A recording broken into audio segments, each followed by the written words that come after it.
Most people didn't even know this happened. But Nigeria went to Burkina Faso and apologized. Now, why would a regional power apologize to a country it would normally bully? Let's break it down. This is True TV 7. I'm Ezra Drew. Now let's set the context. West Africa is split in two directions right now.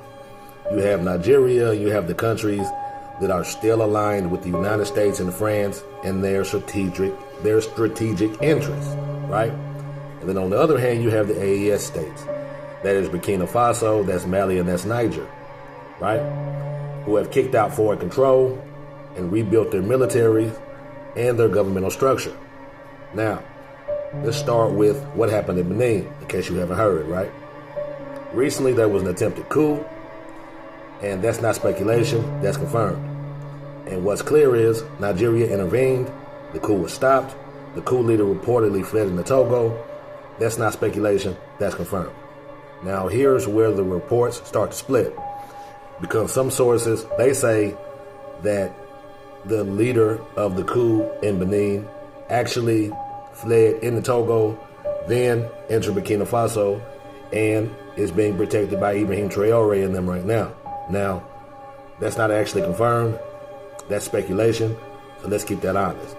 But here's the key point that people are missing. The coup in Benin happened because the Beninese soldiers have apparently been watching the AES leaders, and they want the same kind of freedom in their country, right? That's my personal opinion. You can tell me what you think down in the comments. Talk to me. I will talk back to you. All right, now let's keep it going. Now let's talk about the C-130 incident in Burkina Faso. Now, here's where things get serious. The very next day, after the Benin situation, Burkina Faso detects a Nigerian C-130 military aircraft flying within its airspace, right? With 11 Nigerian military aircraft on board. That's not normal. That's not a training exercise. That's either reconnaissance or intelligence-related activity. The Nigerian government had originally said that the aircraft was headed to Portugal for a ferry mission, but the Portugal government has made a public statement apparently saying that they weren't expecting any kind of aircraft from Nigeria, and Nigeria hasn't been able to produce any kind of proof to the contrary thus far, right?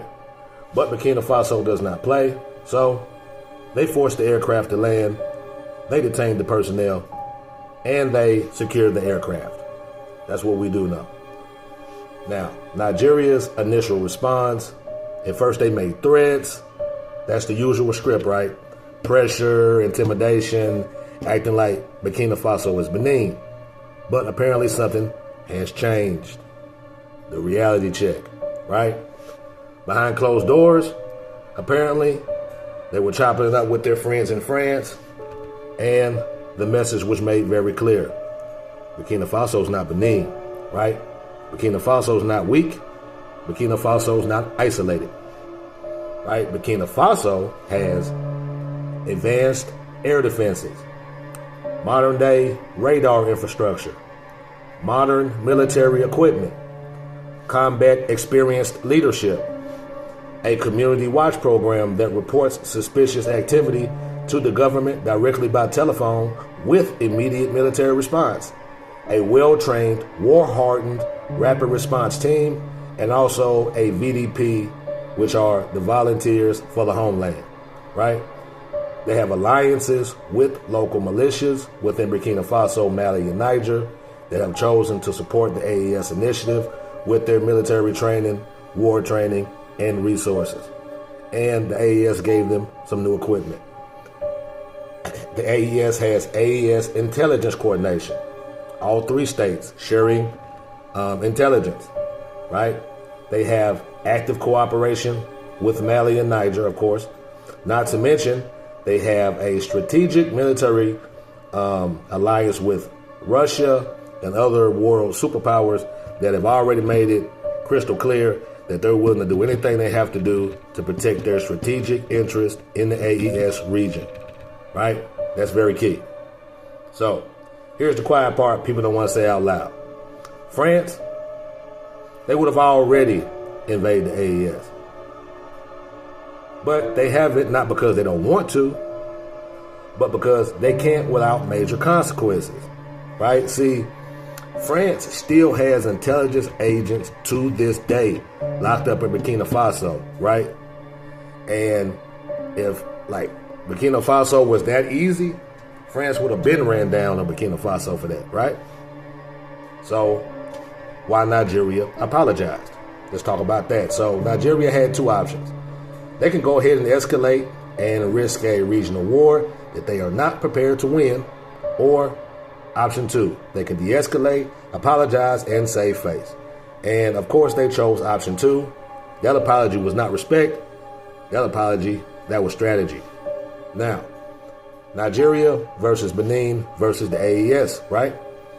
Let's compare them. Benin is still vulnerable, still externally influenced, and Nigeria can just operate within their borders with little to no resistance. On the other hand, the AES states, right?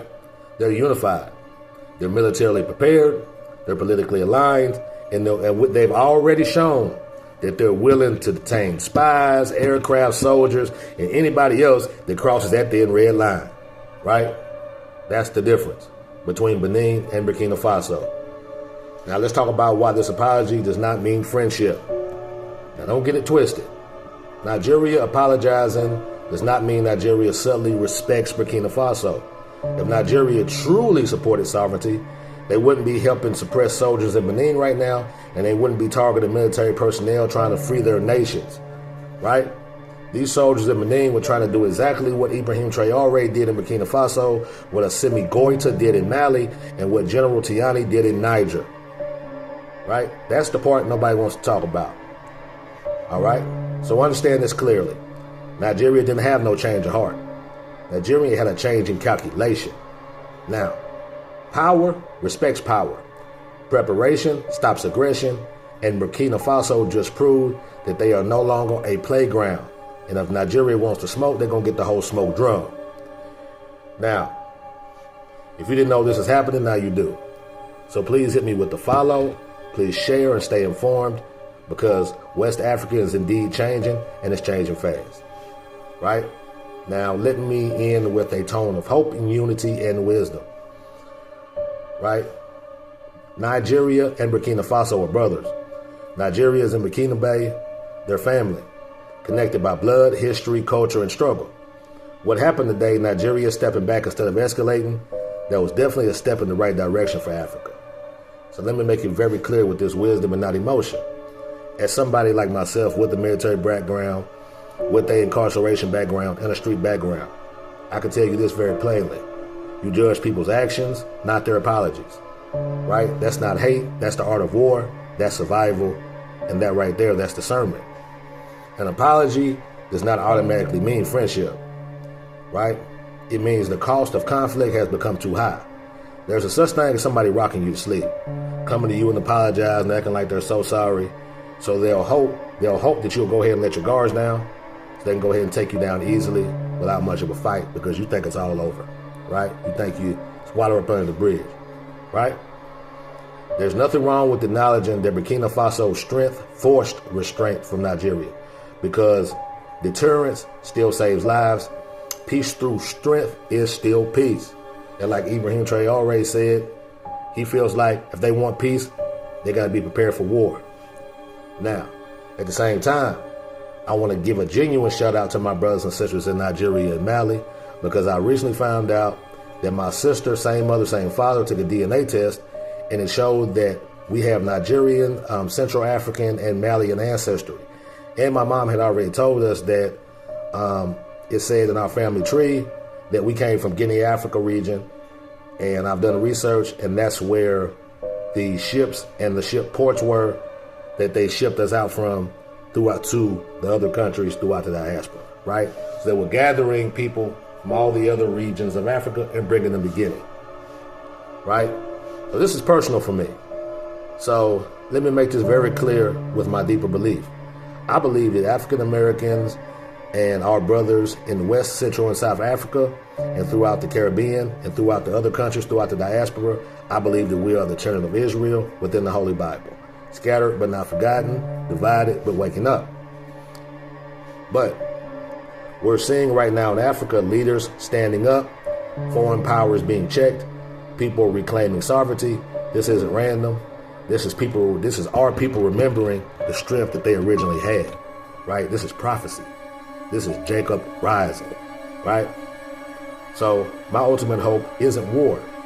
My hope is unity and wisdom, strength with discernment, and a return to Christ-based biblical laws, order, and identity, right? So yes, we do celebrate steps towards peace, but we also stay watchful. We stay educated, and we stay unified, right? And if you made it this far, I would like to thank you from my heart. May the Most High God Ahaya bless you in the name of Christ Yeshaya. And guess what? This right here is Truth TV 7, and I'm Ezra Drew. Peace.